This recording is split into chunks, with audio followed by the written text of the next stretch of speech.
ಬಗ್ಗೆ ಮಾತನಾಡೋದಕ್ಕೆ ಈಗ ನಟಿ ರೂಪಿಕಾ ಅವ್ರು ನಮ್ಮ ಜೊತೆಗಿದ್ದಾರೆ. ರೂಪಿಕಾ ಅವರೇ ನಮಸ್ಕಾರ. ಬಹಳ ದುಃಖದ ಸಂದರ್ಭದಲ್ಲಿ ನಿಮ್ಮನ್ನ ಕಾಂಟ್ಯಾಕ್ಟ್ ಮಾಡಿದ್ದೀವಿ.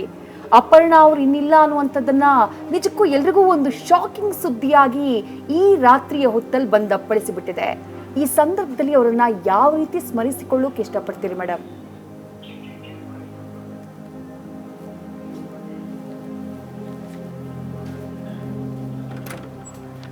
ರೂಪಿಕಾ ಅವರೇ, ನನ್ನ ಧ್ವನಿ ನಿಮಗೆ ಕೇಳಿಸ್ತಾ ಇದೆಯಾ? ಹಲೋ, ನನ್ನ ಧ್ವನಿ ಕೇಳಿಸ್ತಾ ಇದೆಯಾ ನಿಮಗೆ?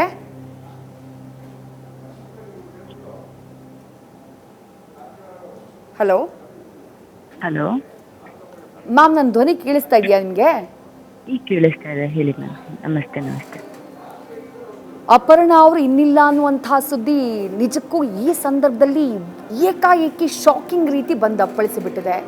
ಯಾರಿಗೂ ಅದನ್ನು ಊಹೆ ಮಾಡ್ಕೊಳ್ಳೋಕ್ಕೂ ಸಾಧ್ಯ ಇಲ್ಲ, ಯಾರೂ ನಿರೀಕ್ಷೆ ಮಾಡಿರಲಿಲ್ಲ. ಈ ಸಂದರ್ಭದಲ್ಲಿ ಅವರನ್ನು ಯಾವ ರೀತಿ ಸ್ಮರಿಸ್ತೀರಿ ನೀವು? ಇಲ್ಲ, ಅಪರ್ಣಾ ಅಕ್ಕ ಮತ್ತೆ ನನ್ನ ಜರ್ನಿ ತುಂಬಾ ವಿಶೇಷ.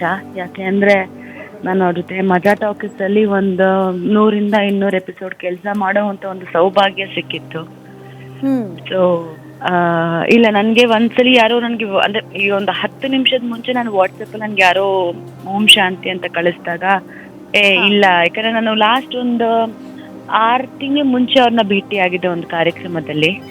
ತುಂಬಾ ಆರೋಗ್ಯದಿಂದ ಚೆನ್ನಾಗಿ ಮಾತಾಡ್ಸ್ಕೊಂಡು ಅಂತ ಲವಲವಿಕೆಯಿಂದಾನೆ ತುಂಬಾ ಪಾಸಿಟಿವ್ ಆಗಿದ್ದ ವ್ಯಕ್ತಿತ್ವ ಅವರು. ಮಾತಾಡ್ಸ್ಕೊಂಡೆಲ್ಲ ಇದ್ದಾಗ ಹಾಗೆ ನನ್ನ ಡ್ಯಾನ್ಸ್ ಪರ್ಫಾರ್ಮೆನ್ಸ್ಗೂ ಅಪ್ರಿಶಿಯೇಟ್ ಎಲ್ಲ ಮಾಡಿದ್ರು ಅಪರ್ಣಾ ಅಕ್ಕ. ಇವಾಗ ನೋಡಿದ ತಕ್ಷಣ ನಾನು ಕಳಿಸಿದವ್ರಿಗೆ ನಾನು ಫೋನ್ ಮಾಡಿ ಕೇಳಿದೆ, ಸರ್ ಏನ್ ಸರ್ ಇದು ಅಂತ.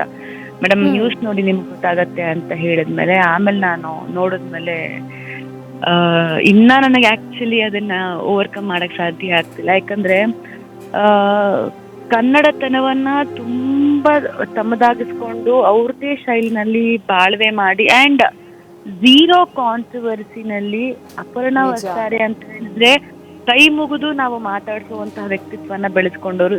ಇರೋವರೆಗೂನು ಎಲ್ಲೂ ಕಾಣಿಸ್ಕೊಳ್ದೆ ಅವ್ರದೇ ಒಂದು ರೀತಿನಲ್ಲಿ ಸಾಧನೆ ಮಾಡಿದಂತಹ ಮಹಾನ್ ಸಾಧಕಿ. ಅಂಡ್ ಮಜಾ ಟಾಕೀಸ್ ಅಲ್ಲಿ ಎಸ್ಪೆಷಲಿ ಅಂತೂ ತುಂಬಾ ಒಳ್ಳೆ ಸಮಯ ಕಳೆದಿದ್ವಿ ನಾವಂತೂನು. ಅದೆಲ್ಲ ಇವಾಗ ಆಕ್ಚುಲಿ ಹೇಳ್ತಾರಲ್ಲ, ಒಂದೊಂದು ವಿಡಿಯೋಸ್ ಆಗ್ಲಿ ಅಥವಾ ಒಂದೊಂದು ಫೋಟೋಸ್ ಆಗ್ಲಿ ತುಂಬಾ ಮೆಮರಿ ಆಗತ್ತೆ ಅಂತಂದ್ರೆ, ಅದೆಲ್ಲ ಈಗ ನೋಡ್ತಾ ಕೂತ್ಕೊಂಡ್ರೆ ಐ ಥಿಂಕ್ ಕಣ್ಣಲ್ಲಿ ಆಟೋಮೆಟಿಕ್ಲಿ ಒಂದು ದುಃಖ ಬರ್ತಾ ಇದೆ. ಐ ಥಿಂಕ್ ನನ್ಗೆ ಆಕ್ಚುಲಿ ಇನ್ನ ತಡ್ಕೊಳಕ್ಕೆ ಖಂಡಿತ ಅದು ಡಿಫಿಕಲ್ಟ್ ಟು ರಿಸೀವ್ ಅಂತ ಅನ್ನಿಸ್ತಾ ಇದೆ ಮ್ಯಾಮ್. ನಿಜ. ಬಟ್ ರೂಪಿಕಾ, ನೀವು ಹೇಳಿದ್ರಿ 6 ತಿಂಗಳ ಹಿಂದೆ ಮೀಟ್ ಆಗಿದ್ದೆ ಒಂದು ಕಾರ್ಯಕ್ರಮದಲ್ಲಿ, ಯಾವಾಗ ಬಹಳ ಲವಲವಿಕೆಯಿಂದ ಇದ್ರು ಅಂತ ಹೇಳಿ. ಆನಂತರ ಅವರು ಅನಾರೋಗ್ಯಕ್ಕೆ ತುತ್ತಾದ್ರು, ಅವರಿಗೆ ಕ್ಯಾನ್ಸರ್ ಇದೆ ಅನ್ನುವಂಥ ವಿಚಾರ ಯಾವತ್ತಾದ್ರೂ ನಿಮ್ಗೆ ಕಿವಿಗೆ ಬಿದ್ದಿತ್ತಾ?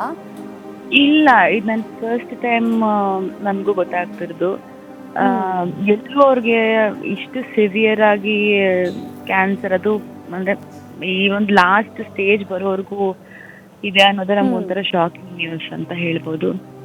ಅಂಡ್ ಒಂದು ಬೇಜಾರ್ ಸಂಗತಿ ಅಂದ್ರೆ ಇದೇ ಒಂದ್ 2-3 ವರ್ಷ ಹಿಂದೆ ಅವ್ರ ತಾಯಿನ ಕೂಡ ಕಳ್ಕೊಂಡಿದ್ರು. ತುಂಬಾ ಹಚ್ಕೊಂಡಿದ್ರು ಅಕ್ಕ ಅವ್ರ ತಾಯಿನ, ಅವ್ರನ್ನ ಕಳ್ಕೊಂಡಿದ್ರು. ತುಂಬಾ ಅಪ್ಸ್ ಅಂಡ್ ಡೌನ್ಸ್ ಇದ್ರು ಕೂಡ ಅದ್ ಯಾರಿಗೂ ಸಮಾಜಕ್ಕೆ ಏನೋ ಗೊತ್ತಾಗದೆ ತುಂಬಾ ಚಂದ ಜೀವನ ಮಾಡ್ತಾ ಇದ್ರು. ಅವ್ರು ಬರ್ತಾರೆ ಅಂತಂದ್ರೆ ನಾವ್ ಏನೋ ಒಂಥರ ಖುಷಿ ಇರ್ತಿತ್ತು, ಏನೋ ಒಂಥರ ಮಗು ಮನ್ಸಂತ ವ್ಯಕ್ತಿತ್ವ, ಏನೂ ಕಲ್ಮಶ ಇರ್ತಿರ್ಲಿಲ್ಲ. ಶೂಟಿಂಗ್ ಸ್ಪಾಟ್ ಅಲ್ಲಂತೂ ಎನರ್ಜಿ ಅಂತೂ ತುಂಬಾನೇ. ರಿಹರ್ಸಲ್ ಮಾಡೋ ಟೈಮಲ್ಲಿ ಒಳ್ಳೊಳ್ಳೆ ಮೆಮೊರಿ. ಇವಾಗ ನಾನು ಮಾತಾಡ್ತಾ ಅದೆಲ್ಲ ನನಗೆ ಬರ್ತಾ ಇದೆ ಕಣ್ಮುಂದೆ. ಬಟ್ ಅಥವಾ ಯಾವತ್ತೂ ಅವರು ದುಃಖದಿಂದ ಇದೆ ನಾವ್ ಯಾವತ್ತೂ ನೋಡೇ ಇಲ್ಲ. ನಿಜ ನಿಜ ನಿಜ. ನ್ಯೂಸ್ ಫಸ್ಟ್, ನಿರ್ಭೀತಿಯಿಂದ ನಿಮ್ಮ ಪರವಾಗಿ.